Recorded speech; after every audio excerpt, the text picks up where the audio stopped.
a lot of it, I feel like it's all circling just back to the one thing. It's we have a lot of people and a lot of like these big companies that some will have good intentions to try to make these changes, but then there are others that are just kind of like acting like they're making these good changes, but it's really just redirecting the problem Oh yeah. elsewhere.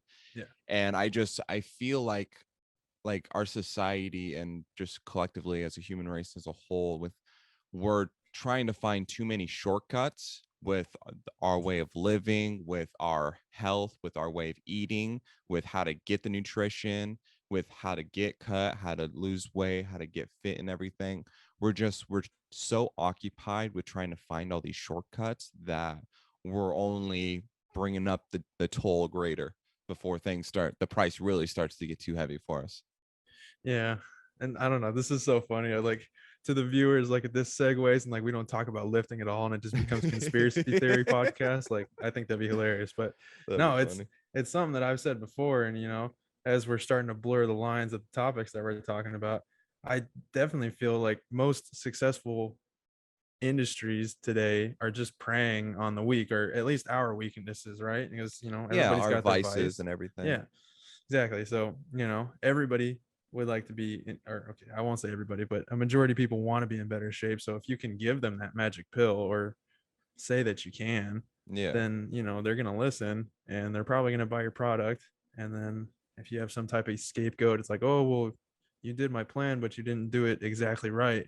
So Right. that's why you didn't get any results. And it's like, okay, they did your plan and then they gain like 20 pounds. That's that's not Yeah. like a small straying. It's like this is the opposite effect, bro. Like, so Exactly. Like a good example, and this is something I have personal experience with because I've seen the ramifications that it has, is the gastric bypass surgery.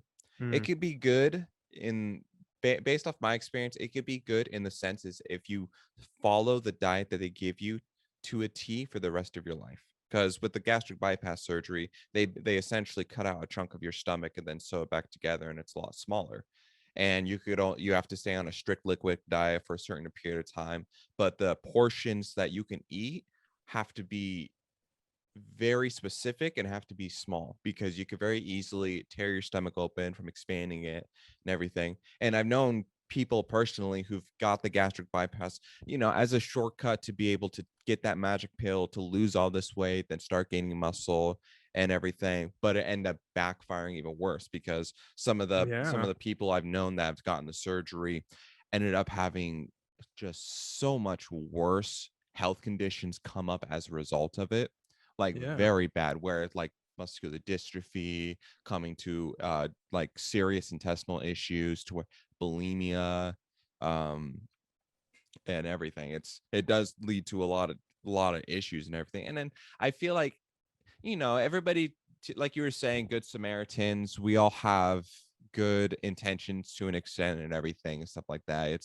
But it definitely falls a lot on the individual. And I feel like the more promotion of the individual mind, like for us to be individuals and to think for ourselves, I think that right there will especially help with kind of breaking these vices, not being so caught up with these short-term gratifications, and instead looking at, okay, what's the real way that I could, get myself fit, lose weight, improve my diet, my mental health in the most optimal way without having to create any shortcuts that could potentially come back with even worse ramifications. I'm having much mouth.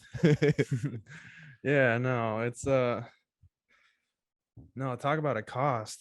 And the individuality thing, man, that's just a hard mold to break. It I don't know is. how long we've been in it, or when we were cavemen, were we so hive minded like this? But it's just terrible right now. I think Hmm. it's funny because all these industries that we're talking down on that are taking advantage of our weaknesses and everything, they advertise to individuality, Hmm. but for some reason it's only resulted in more tribalism, I think. Like it Yeah, I just agree. seems like that. Like maybe Adidas makes a commercial saying like you be an individual, but then by hopping on Adidas's train, you've just joined a million other people that are on Adidas's train. So how much of an individual really are you? Right? Yeah. it's And it's difficult. It's very difficult, and it's very difficult to try to find the balance, because it's like there are like good occasions where joining that train or anything like that is actually a good cause, but Hmm. then it's not. And it's just that's where the individual really comes into play. They need to be able to distinguish whether or not they're just following something that is purposely misleading them or any type of context like that, or if what they're following or joining is genuinely for a good cause. Right. Yeah. No, that's a big one, man. Just, Yeah. where are people's actual motivations originating from and stuff like that. It's just, and there's a bunch of that going on right now. Mhm. Any large organization that is boasting that they want for better, but really what are like the head people's aims, like are they just looking for power and they just know how to manipulate you, or Yeah. do they really believe in the cause? It's seems like a scary world to live in. I don't know. Maybe it would have been easier just to chill in a bungalow with, the three or four people that you know for your whole life and just hunt Yeah. animals and build fires. I don't know.